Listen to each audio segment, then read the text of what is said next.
Pas plagusis efektivit të policisë Bashkim Malo në Corik pak para nisjes mitingut Partisë Demokratike, policia e Elbasani deklaron për forcimin e masave dhe shërbimeve për të siguruar qetësinë dhe rendin gjatë fushatës elektorale. Në një konferencë për shtyp, policia kërkon bashkëpunimin e forcave politike për të informuar rreth çdo aktiviteti që ata zhvillojnë në zonë.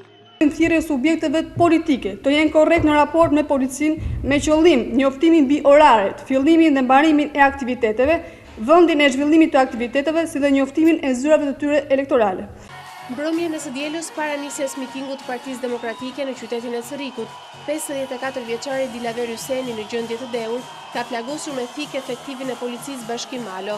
40 vjeçari është qelluar një herë në kokë dhe 2 herë në shpatull kur ai ndodhej në shërbim për mbarvajtjen e mitingut. Efektivi i policisë ndodhet jashtë rrezikut për jetën. Deri tani në qarkun e Elbasanit janë kryer rreth 300 aktivitete elektorale, të mbikëqyrur nga 290 shërbime policore dhe 150 mjete.